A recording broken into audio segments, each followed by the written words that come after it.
छोटे होते थे ना तो ट्यूसडे के ट्यूसडे मंदिर जाते थे क्योंकि वहाँ पे प्रसाद मिलता था। प्रसाद में बूंदी और मंदिर में एंटर करने से पहले साथ में एक हलवाई की दुकान होती थी, वो ताज़ी बूंदी बनाता था गर्मा गर्म।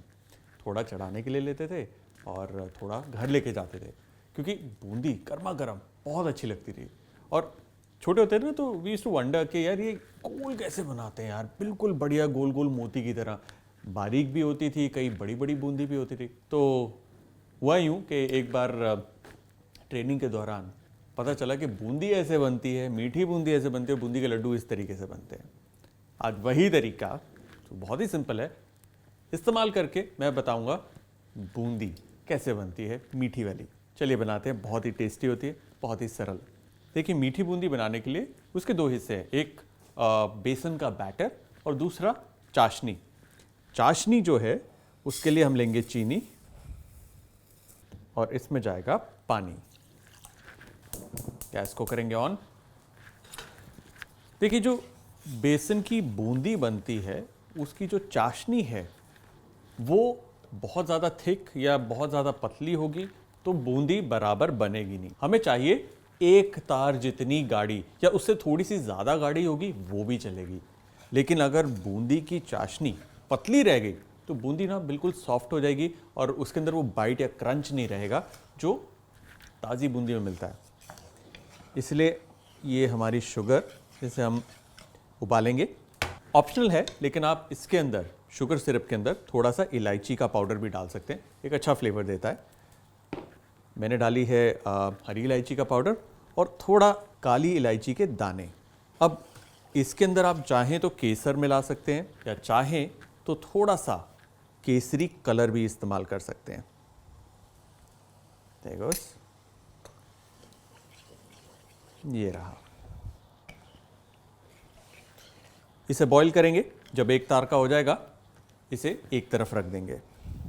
चलिए जब तक ये तैयार होता है हम बनाते हैं बेसन का घोल।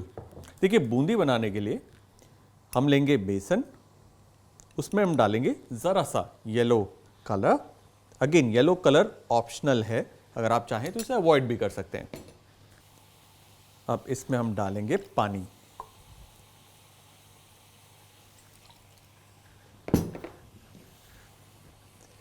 और इसे हम अच्छे से घोल लेंगे।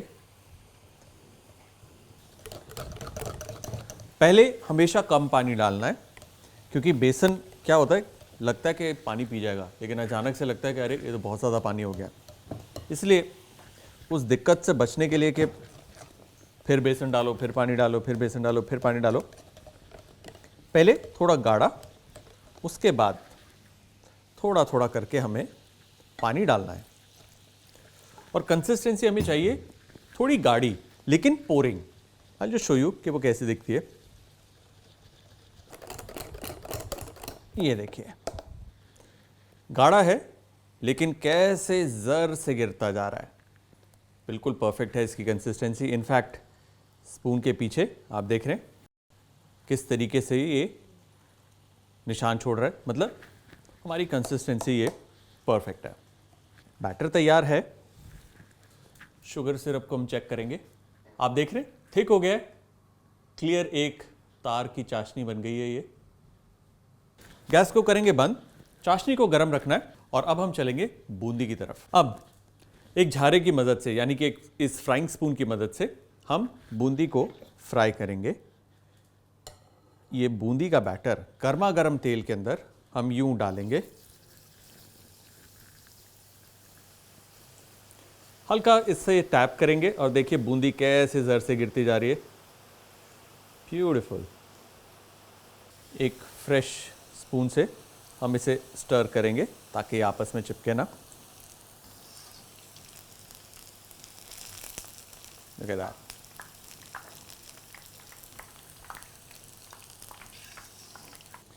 इसे अच्छे से हम फ्राई कर लेंगे। एक हल्का सा रंग आ जाएगा इसमें और ये तैयार।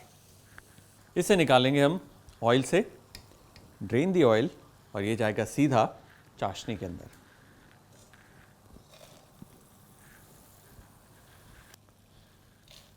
There it goes.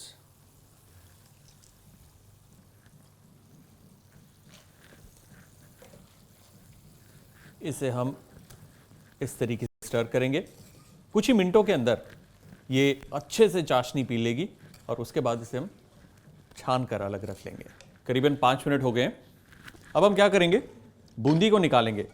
मैं इस्तेमाल कर रहा हूँ छन्नी का, ताकि एक्स्ट्रा जो सिरप है वो निकल जाए। सो ये हमारी बूंदी ये आ गई इधर, और जितना भी एक्स्ट्रा शुगर सिरप होगा वो प्लेट के अंदर निकल आएगा, जिसे हम ऑब्वियसली बाद में इस्तेमाल कर लेंगे।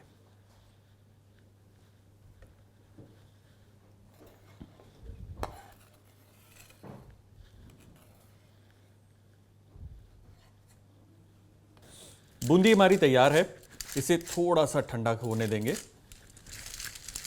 और इसे इस तरीके से ना थोड़ा सा हम रोटेट कर लेंगे और थोड़ा टॉस कर लेंगे। होगा क्या, अगर बूंदी साथ में चिपक रही है वो अलग अलग हो जाएगी, बिल्कुल इस तरीके से। चलिए, बूंदी तैयार है। अब इसे हम प्लेट करते हैं।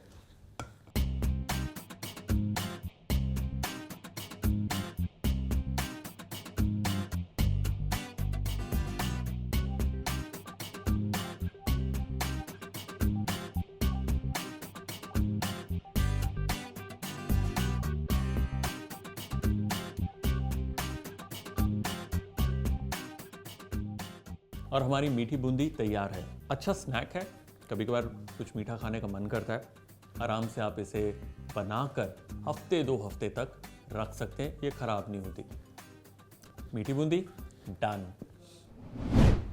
अब चलते हैं टिप्स एंड ट्रिक्स की तरफ, जहां पर हम जानेंगे कि मीठी बूंदी बनाते वक्त किन बातों का हमें ध्यान रखना है। सिंपल सी चीज़ है, बेसन को घोलना है, लेकिन अगर आपने बहुत ज़्यादा पतला कर दिया बेसन और फिर आपने फ्राई किया तो वो होता है ना पुच्छल, बूंदी की पुच्छल बन जाएगी, लंबे लंबे बन जाएंगे। तो वो निशानी है कि भाई आपको थोड़ा सा और बेसन डालकर उसे थिक करना है। वहीं पर अगर बहुत ज़्यादा गाढ़ा होगा तो निकलने में दिक्कत करेगा छन्नी से, तो वो एक इंडिकेशन है, ज़रा सा आप पानी डाल सकते हैं। कई बार ऐसा होता है कि बूंदी जब आप फ्राई करते हो बिल्कुल फ्लैट निकलती है, चपटी, जैसे चना दाल होती है ना, बिल्कुल वैसी दिखती है। वो तब होता है जब आप ठंडे तेल के अंदर या गुनगुने तेल के अंदर फ्राई करते हैं। इसलिए याद रहे, जब भी बूंदी को आप फ्राई करते हैं, चाहे वो मीठी बनाए या नमकीन, हमेशा गर्मा गर्म तेल में होता है। चीनी जो उसकी चाशनी है उसे होना चाहिए एक तार से ज़रा सा और थिक, ताकि जो बूंदी है वो सौगी ना हो। कभी कभार बूंदी बहुत ज़्यादा सौगी हो जाती है, वो इसीलिए होती है क्योंकि चाशनी पतली है। और हाँ, जैसे चीनी को हवा लगेगी, मतलब बूंदी के अंदर जब चीनी चली जाएगी उसके बाद जब उसे हवा लगेगी तो वो जम जाएगी, उसके ऊपर की शाइन चली जाएगी, लेकिन चीनी अंदर बरकरार रहेगी। आप चाहें तो सिर्फ प्लेन बूंदी को तैयार करके रख सकते हैं। ऐसा करने से अगर आप चाहें तो इसे रायते में भी डाल सकते हैं या फिर चाशनी बनाकर उसमें भी डुबो सकते हैं, बूंदी तैयार हो जाएगी।